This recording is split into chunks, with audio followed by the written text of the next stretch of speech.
wakati mwingine tena tunapata nafasi ya kujifunza.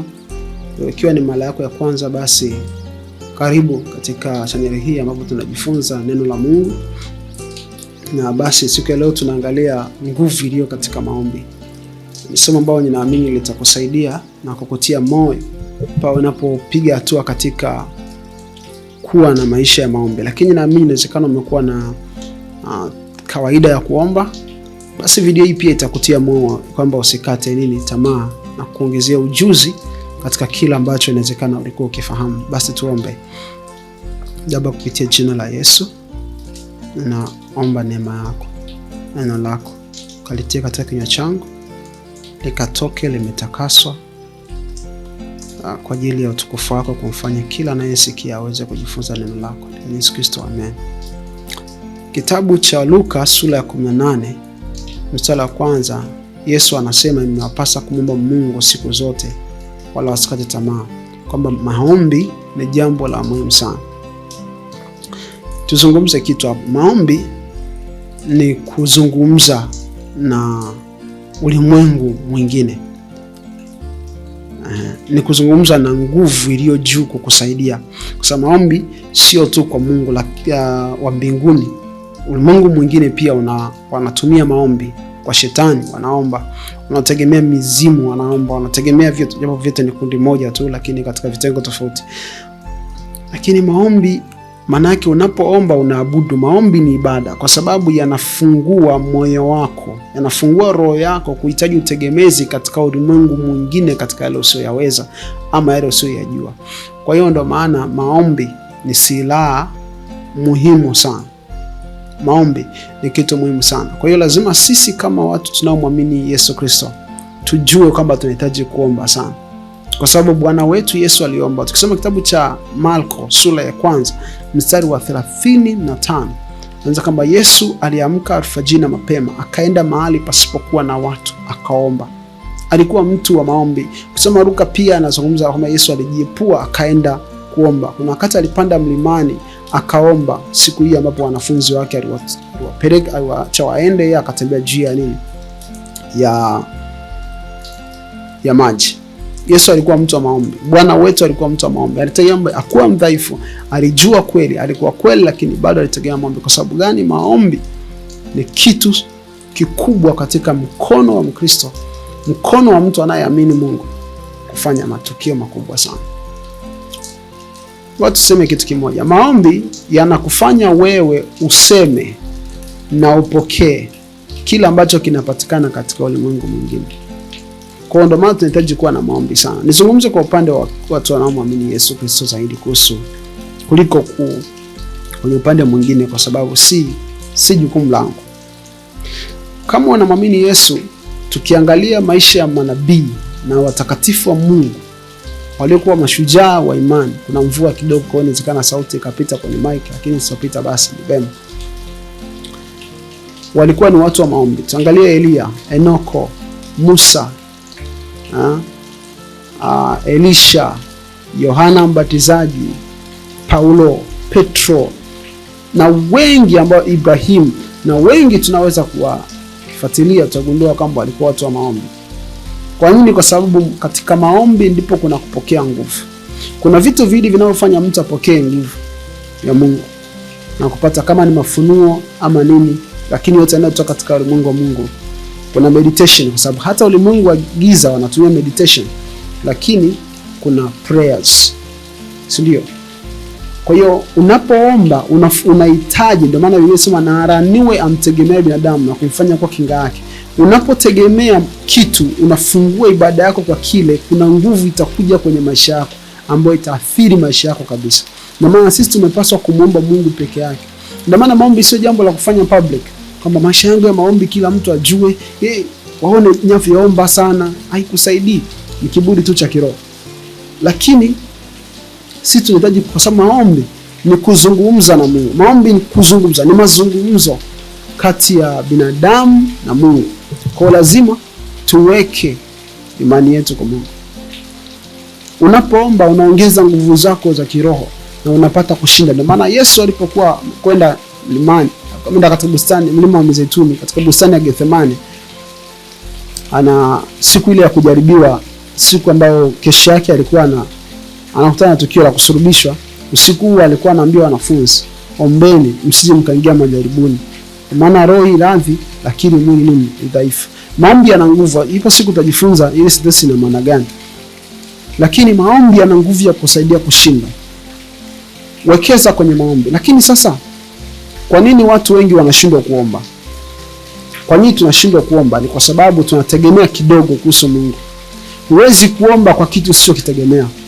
Tunajitegemea sana sisi kuliko tunavyomtegemea Mungu. Ndio maana hatuna muda mwingi wa kuomba. Mtu mwenye maombi maana yake anategemea sana. Aidha anamwomba adui huyu ambaye ni adui kwetu, ama anamwomba Mungu wetu, atakuwa anategemea sana. Maombi maana yake ni utegemezi. Kwa hiyo unapoamua kuanza maisha ya maombi, maana yake unaamua kuanza maisha ya utegemezi katika kila jambo. Anayeomba sana maana yake anategemea sana. Kwa hiyo ndugu yangu, Yesu alisema tuombe.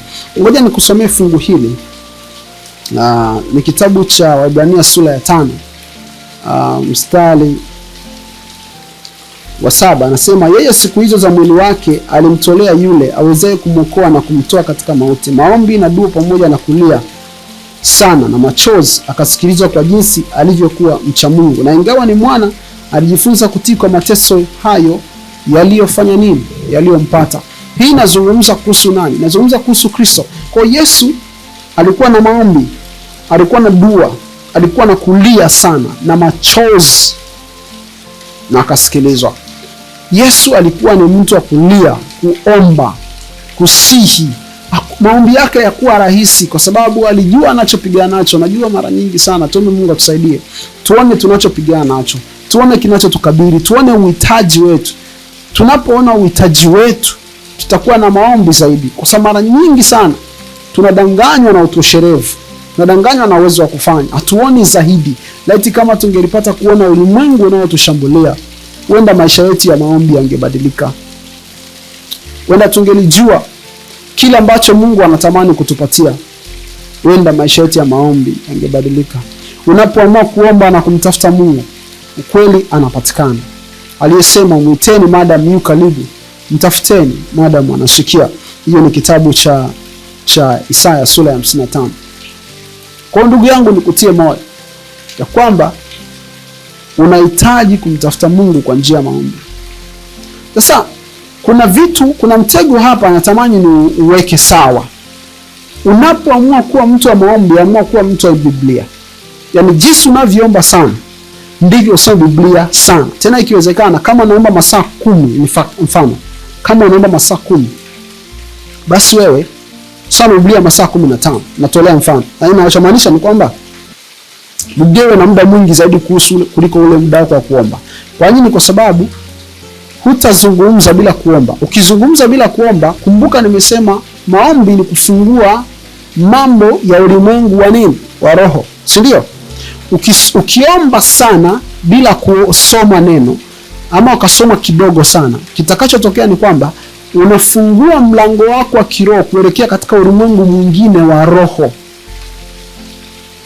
Kwa maana hiyo kwamba unaweza ukadhani unapokea taarifa kutoka kwa Mungu wa mbinguni, lakini wakati huo unapokea taarifa kutoka katika Mungu mwingine, Mungu wa dunia hii.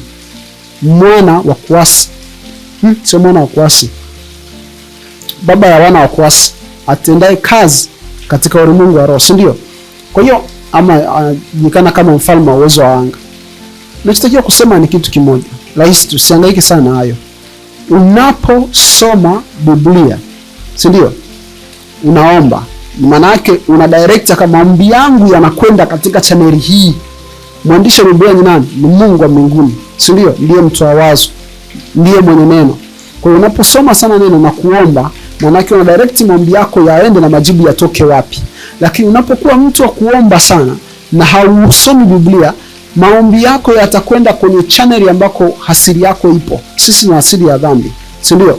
Kwa hiyo unapokuwa na maombi tu na hausomi neno la Mungu, maana yake wewe hauna msingi katika Mungu wa mbinguni. Na kachotokea unaomba sana, kwa maombi yako unayapeleka katika ulimwengu mwingine na yatajibiwa. Ukiomba sana Biblia utapokea majibu. Ila atakaye kujibu sio neno la Mungu, ni yule mwingine. Kwa hiyo sasa jikite katika neno la Mungu na kuomba. Na ukisoma Biblia bila kuomba, majanga yake utayaona. Kwa sababu hutakuwa na utegemezi, utakuwa unajitegemea mwenyewe na ujuzi wako na elimu yako. Kwa maana hiyo hautafika kule unakotakiwa kufika. Na utakuwa mtu ambaye utakuwa ni mtu mbaya kwenye jamii. In fact, kwa maisha ya kiroho, kwa sababu utakuwa Farisayo. Kwa hiyo ongea kuomba. Sasa tunaomba vipi? Maombi ni kumfungulia Mungu moyo. Kwa hiyo utaomba kwa kujifungua kwa Mungu zaidi. Hapa leo tumejifunza nguvu ya maombi. Unaombaje? Ni siku nyingine. Nguvu ya maombi ni kwamba unapokea msaada wa ulimwengu wa roho, na katika Mungu, katika ulimwengu wa roho yote yanawezekana. Kwa maana hiyo yote yanawezekana. Kila kitu kiko wazi unapoamua kuomba. Kwa hiyo weka maisha kwenye maombi, usisahau neno la Mungu. Tia nguvu. Ikiwa na swali, basi utanitafuta kupitia namba.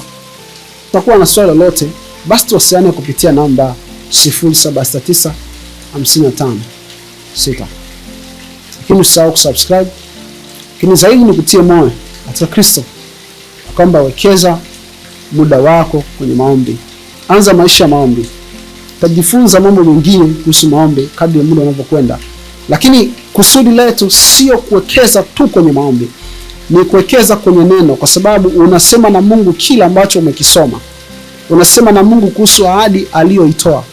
Unasema na Mungu kuhusu kweli yake, kwa sababu umegundua jambo la thamani katika neno. Unasema na Mungu katika hayo. Kwa hiyo tunajikita hapa kujifunza hasa zaidi neno la Mungu, kwa sababu tunajua maombi ni mazungumzo ya mtu binafsi. Kwa hiyo na Mungu, sio kama tutaomba taomba, sio kama tutajifunza kuomba jifunza, lakini kiini cha mafundisho yetu, kiini cha kila kitu ni neno la Mungu. Usipokuwa na neno la Mungu, rafiki yangu, uko katika hatari kubwa sana ya kupotea na ukidhani unaokolewa. Anza jifunza mengine hadi muda unavyokwenda. Kwa hiyo subscribe na utajipatia kujua mengi. Kaji navyo upload video, utapewa ujumbe, notification ya kusaidia kupiga hatua katika safari hii. Basi nikutakia wakati mwema katika jina la Yesu. Amen.